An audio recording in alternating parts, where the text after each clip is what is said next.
All right, now we're going to talk about expected nursing care for the patient that has valvular heart disease.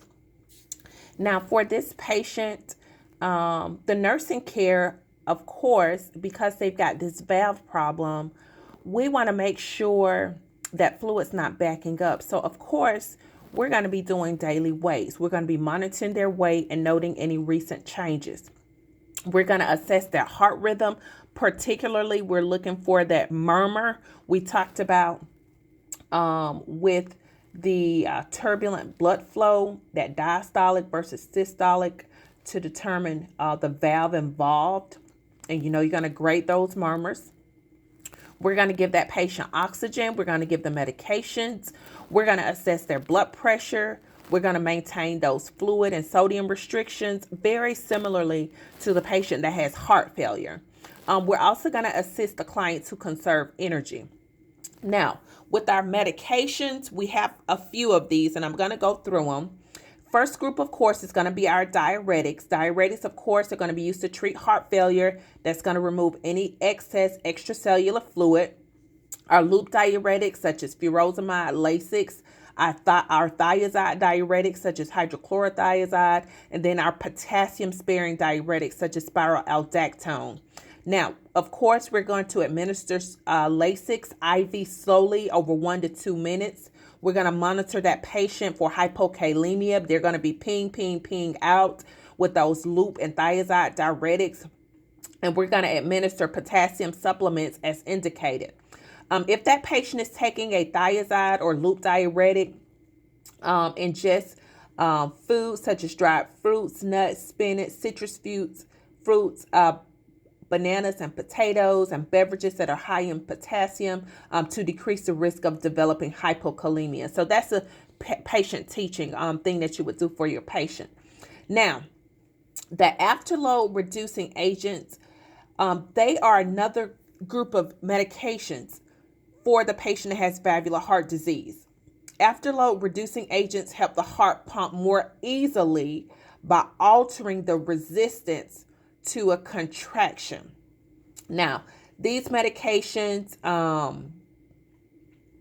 want you guys just to real quick think of afterload. If you've got a door, okay, and you've got two people, one person on each side of the door, can that one person easily push in? Yes. Now, on the other side of the door, say you had 10 people standing pushing the door, can that person push up against that door more easily? No, because they've got to work harder. That resistance is more.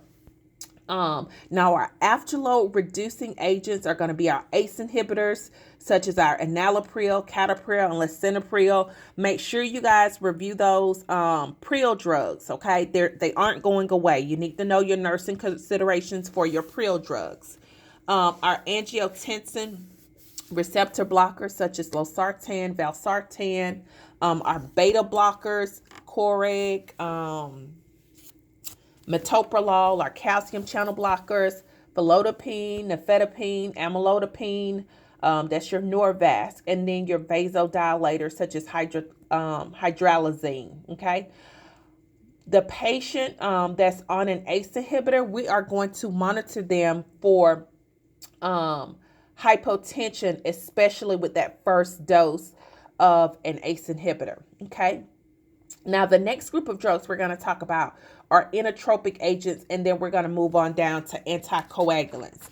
Now, with our inotropic agents, such as digoxin, they're used to increase the contractility and thereby improve cardiac output. We know with our digoxin, we have got to ensure that we monitor the heart rate. If the client is self-administering digoxin, you want to make sure you count that pulse for a full minute before they get the medication. If it's less than 60, you can't give it and you need to contact the provider. Okay, you want to take that medication at the same dose every time. When I was working back on the floor, 5 o'clock would be the time for digoxin. Do not take digoxin at the same time with an antacids. You want to, of course, separate those two medications by at least 2 hours. You want to report manifestations of toxicity, including fatigue, muscle weakness, confusion, visual changes, and loss of appetite. Okay, that's on your digoxin, and that's going to work by increasing the contractility and improving the cardiac output. Okay, that's your inotropic agent, digoxin. Now, with our anticoagulants, it's used for clients who've had a mechanical valve replacement, patients who've got atrial fibrillation. We're going to cover dysrhythmias next week, or patients who have severe left ventricle dysfunction. Now, with our therapeutic procedures, we've talked previously about percutaneous balloon valvuloplasty.